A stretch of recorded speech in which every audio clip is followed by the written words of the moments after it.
Cell number 6. Ouroboros prison. They told her not to scream. When the cell door sealed behind her, the sound was like thunder in a vacuum, a mechanical thunk that echoed off the sterile concrete walls and was swallowed by silence before it truly settled. Then came the hum, low, constant like the throb of a buried machine. It vibrated beneath her bare feet, beneath the iron cot bolted to the wall beneath her ribs. She did not scream, but she wanted to. Claire sat on the edge of the cot, arms wrapped around her waist as if that could hold her together. The jumpsuit they gave her was too thin. No color, no name, just an inmate number she refused to memorize.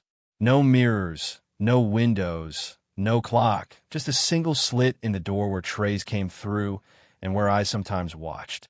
She didn't know how many hours had passed, or days. The room was too bright. Fluorescent lights buzzed overhead, casting long shadows in impossible angles. She stared at them until her eyes burned, then closed them. Still too bright. Claire wasn't supposed to be here. That was the only truth she had left. She didn't kill them. Not the couple by the lake. Not the priest. Not the child in the alley with the missing face. The blood on her hands wasn't hers, but someone else's. Someone who set her up, framed her, or maybe she was in the wrong place at the wrong time. The lawyers didn't care. The jury saw the footage, photos, heard about the knife hidden under her floorboards, the voices in her phone recordings, her own fingerprints twisted like smirking ghosts. None of it made sense. Her own mind didn't make sense anymore. Fragment from Journal Entry 1. Date unknown. I'm writing with a stub of graphite I found in the crack under the bed frame. I don't know if this is allowed. I don't know if I'll remember writing it tomorrow. I can't hear the outside anymore. I don't know if I ever could. I keep dreaming of her again, the little girl with no face. Time passed differently in solitary.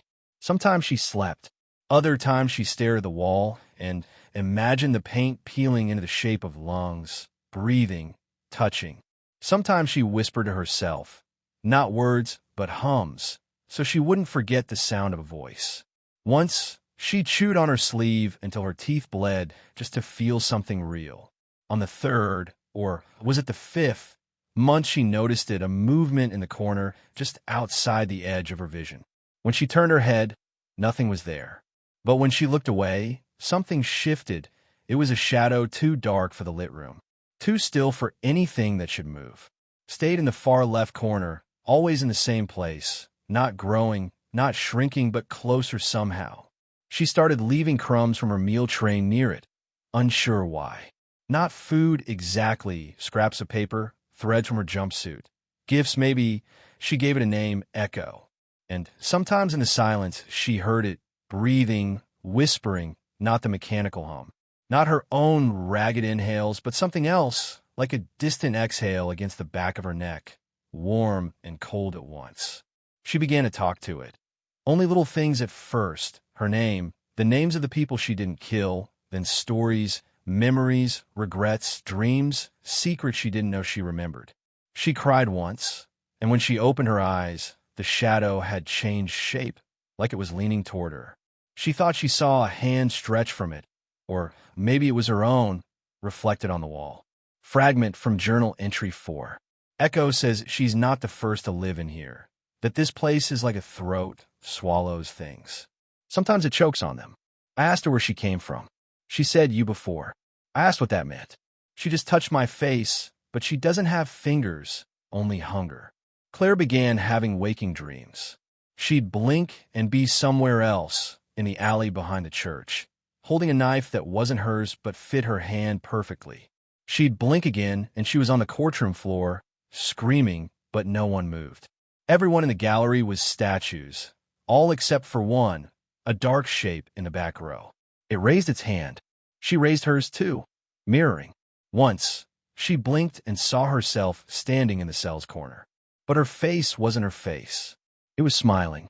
Claire no longer felt alone.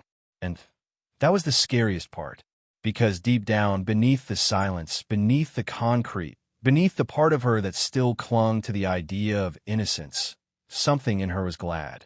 Something in her whispered. Claire started sleeping less. Not because she was afraid, but because the dreams were becoming too familiar. They no longer felt like escapes. They felt like memories she didn't recognize. And worse, they were starting to follow her into her waking hours. She would blink, and blood would drip from the corners of the walls. She would close her eyes, and when she opened them, the bed was gone. The ceiling was gone. Only that dark, humid corner remained, and the thing inside it, breathing beside her like a second set of lungs. She named it Echo because she thought it made her feel less insane.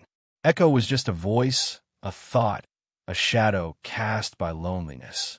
That's what she told herself. That's what the prison doctor would tell her, if there even was a doctor anymore. She hadn't heard another human voice in what felt like years. The meals came through the slot, lukewarm, consistent. That was the only sign that time still passed. Claire sat in the corner opposite Echo and whispered, "I know you're not real. You're something I made up to survive. But if you're listening, I'm sorry, but I don't remember what I did. I swear I didn't kill them. I swear I didn't. Even though you're fake, at least you know the truth." A shiver ran through the floor, like a breath through stone. The lights overhead flickered for less than a second. And when they stabilized again, Echo was closer. Not by much, just a shift foot forward like it had leaned in eager. Claire's mouth went dry. "You heard me, didn't you?" This time the shadow moved. In a whisper, "We are the truth." Not a step, not a gesture, but it quivered like liquid stirred by sound. Claire didn't blink. She didn't want to miss whatever it did next. Her eyes burned, then a voice not out loud inside. "Do you want to remember?" Claire's hands jerked back as if burned. "No," she whispered. "I want to forget. I want to go back. I want this to end. With us. It can." Echo didn't have a face, but Claire felt it smile. A soft smile, one of comfort. Journal entry 6. Date unknown. Echo talks to me now. Not like before. Not like the voices in court. This one is softer. Gentle. Almost kind. Echo doesn't lie. She told me something today. A secret. You are not the first to wear your skin. Why the hell does that make sense? Later that night, if it could be called that, Claire woke up to find her fingers bleeding. At first she thought she'd scratched herself in her sleep. Then she realized the blood wasn't coming from her fingers. It was on her fingertips, thin smears under the nails, as though she'd been holding something wet, something that had bled beneath her grip. She stumbled to the corner and sat cross-legged across from Echo. "I don't know what's real anymore," she said. "You do." "No, I'm losing it. You're not even real. You're just a shadow." "And what are you?" Echo whispered. Claire hesitated. "You made me." Echo continued. "And I made you." Claire reached toward it slowly, and this time it reached back. The moment her fingers touched the shape, it wasn't cold. It wasn't even solid. It was soft, like skin submerged in warm water. And it pulsed, slow and steady, like a second heartbeat against her palm. Echo whispered something else. "She remembers you." Claire's head throbbed. She, the girl, the faceless girl, the one whose hand she had once held while dragging a knife across her. Claire vomited into the corner. When she looked up again, Echo was gone. But a word had been etched into the wall, as if by a finger dipped in blood. She started seeing things written on the walls. Not just blood now, etched messages faint like carvings made by fingernails. One read, "You're the vector." Another, "Repeat, repeat, repeat." Once, she blinked and the entire wall was covered in names. Hundreds of them. Some she recognized, her middle school teacher, her old neighbor, the child from the alley. But when she blinked again, they were gone. Sometimes the image of a snake eating its tail would appear all over the wall, blood running down its eyes. Her hands began to change. She didn't want to admit it at first. Not to herself, but the skin along her palms felt thicker, almost rubbery. There were new lines on her fingers that pulsed faintly, like veins beneath a film. At night, if it was night, her hands twitched without her willing them to. One curled into a claw while she slept. The other trembled like it was trying to reach out on its own. And sometimes, God help her, sometimes when she looked at them too long, she saw more than 5 fingers. Briefly, only briefly. Her memories weren't memories anymore. They were bleeding together. She'd remember a conversation from years ago, then realize it was with someone she hadn't met yet. She'd remember holding her father's hand as a child. But her father had died before she was born. Then she'd remember killing him. Then she'd remember watching herself kill him. It wasn't that she was confused. It was that all of it felt true. Journal entry. Entry number scratched out. Asked Echo what I am. She said, "You're the vector. And you are the end." I think she meant to say, "You're at the end." But no, she doesn't misspeak. She never does. She is never wrong. I looked into the corner today and saw myself. Not a reflection, not a memory, just me. But she was smiling, and I wasn't. Then I blinked, and I was sitting where she was, and the other me was gone. Claire began keeping track of the light bulb. It flickered in rhythms now, short bursts and long pauses. It almost sounded like breathing, code. Sometimes it buzzed in perfect sync with her heartbeat. Other times it beat out its own rhythm, and she found her heart slowing down to match it. One day it just turned off and didn't come back on. She laughed in the dark for a long time. The last thing she remembered before the time broke completely was the tray coming through the slot. Had a cup of water. The water was black. When she looked closer, she saw her own reflection ripple, but her eyes weren't hers. They were Echo's, and they were smiling. Claire awoke, but she didn't remember falling asleep. The walls pulsed. They weren't walls anymore. Not really. The surface had become flesh-like, veined and subtly warm, slick in places, dry in others. The corners of the room had curved inward, like the inside of a rib cage. The room felt moist, and the walls slick and slimy to the touch. The cot had melted into the floor, which itself breathed with a slow, shuddering rhythm. When she moved, the floor shivered, responding to her weight like living tissue. She touched the wall, trembled. Claire didn't flinch. She hadn't flinched in days, weeks, years. Time was no longer a concept she could hold on to. The room itself had devoured it. "You're adjusting well," whispered Echo from somewhere beneath her skin. She looked down at her hands. The fingers were too long now, subtly jointed in more places than they should be. Her nails were gone, replaced by soft, retractable points of keratin. The skin on her arms had become porous, speckled with faint black spots that opened and closed like the gills of some deep-sea thing. She didn't remember when this started, only that she'd stopped resisting. There was comfort in mutation. She tried to write in her journal. She found it tucked beneath her own ribs, embedded like a tumor, pages fused in her side, inkless now. When she pulled one page free, it bled. She began to write, but the letters were no longer the letters she recognized. Though she did not understand the arcane symbols, she understood their meanings. Sometimes she began speaking to the walls, and the walls talked back to her. "Where's Echo?" she asked. Here came the answer, not from the corner, not from her mind, but from her throat, like a double voice, one layered over the other. Echo had stopped whispering and started speaking through her. Claire blinked, and she was back in the alley. The girl was there again. No face, no scream, just a presence. But this time Claire recognized her. Me? Is that me? There was a child version of herself, but off, the posture wrong, the head tilted too far. The child held something behind her back. A stuffed animal. A doll. No, 'twas a knife. And the little girl walked toward her, slowly, calmly, like it was the most natural thing in the world. Claire tried to back away, but her legs didn't respond. The girl whispered, "You're ready now," and stabbed. Claire gasped as she snapped back into the cell. No, not the cell. Not anymore. It was a womb now. She could feel it. The room wasn't a room, it was an organ. She was inside something, or being grown by something. Fluid pooled in the seams between wall and floor, and the ceiling now opened like an eye that blinked slowly, watching her. The word spiral was etched repeatedly into the meat of the floor, carved in a hand that looked like hers, but wasn't. More memories began to bloom behind her eyes like tumors. She was standing in the courtroom again, but all the jurors had her face. She was in the alley again, but this time she was watching from the roof, looking down at herself dragging a body. She was in her childhood bedroom, but her parents were faceless silhouettes, whispering in reversed voices. She is the vector. We fed her to the machine. Now it repeats. She screamed, but no sound came out. Instead, Echo's laugh spilled from her mouth, a wet, low chuckle that vibrated the walls. Claire curled into the corner, or what was left of a corner. Her bones hurt. They'd been shifting, her spine now itched from the inside, as though it had new branches growing. Her thoughts were no longer solitary.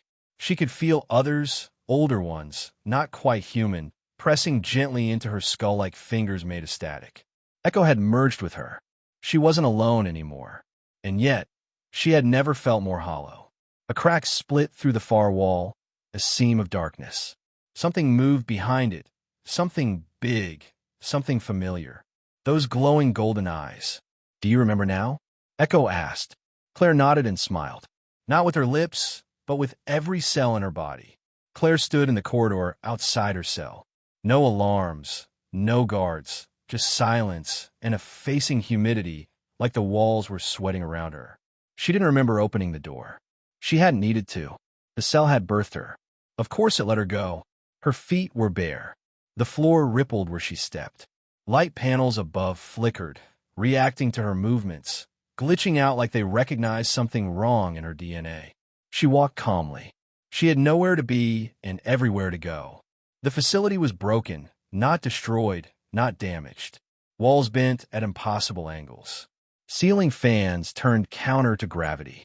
Surveillance cameras spun wildly, capturing glimpses of corridors that didn't exist a moment before. Blood patterns moved like insects. Voices echoed from air vents in reverse, all whispering the same name. Claire. But it wasn't hers anymore. It was just a placeholder, a label for something she had long since stopped being. Now she was the vector. She found her first victim, a guard, still breathing, still blinking. In shock, he raised his weapon. His hands trembled. Stay back, he cried. Claire didn't. She didn't even touch him. She didn't have to. She just tilted her head, and the air around him fractured. His body twisted, each bone turning inward, flesh unraveling like wet cloth. His scream turned into birdsong, actual birdsong, as his lungs burst, and he collapsed, grinning. He kept walking. The others came soon after. Doctors, scientists, the warden. She remembered them, all of them. She knew them once, or thought she did. They screamed in terror, and she saw the terror in their eyes. Claire had seen this before, and she will. Again and again and again. Claire found herself at the front gate. The locks opened on their own. The air outside was thick with meaning. Every breath was a choice. Every step forward was a divergence. She didn't run. She radiated. By the time her feet touched the dirt road beyond the facility, her shadow had grown a mile long, and the birds had stopped singing. She was no longer a prisoner. She was the wound, and the world had just reopened. Final chapter, Case Review. Case File Number 203A, reviewed by Detective M. Ralston. Private Memo. Not for official distribution. Audio transcript. Day 74. Recording begins. Paper shuffling. A cigarette lighter flicks on. Deep sigh. Detective Ralston leans back in his chair. He looks tired, like something's been haunting him longer than this case. Before him are scattered photos, bloodless corpses, a cell no longer made of concrete, camera stills with corrupted timestamps, and a grainy silhouette walking barefoot through the night. He speaks to no one, or maybe someone. So she's gone. Claire Rivers, 16 dead inside the facility, another 4 unaccounted for, no forced entry, no witnesses, but every single one of them terrified like they saw God or something worse. He picks up one of the photos. It's distorted, shows a woman with 2 long limbs, barely visible through static. And here's the kicker. Her trial just started. She didn't even escape. The place let her go. Doors unlocked. Security rerouted. Some of the tech fried from the inside. He leans forward, voice low now. The only lead we've got. An older file. A different facility. Years ago. He taps a manila folder labeled Redacted. Years back, there were rumors of a large wolf out in the desert. The facility it was spotted by had the same logo as the prison dose. The Ouroboros Collective. Another long drag of his cigarette. But you were right, weren't you? He stands slowly, mutters under his breath. It's all happening just like your letter said. Huh, Adam? Recording ends.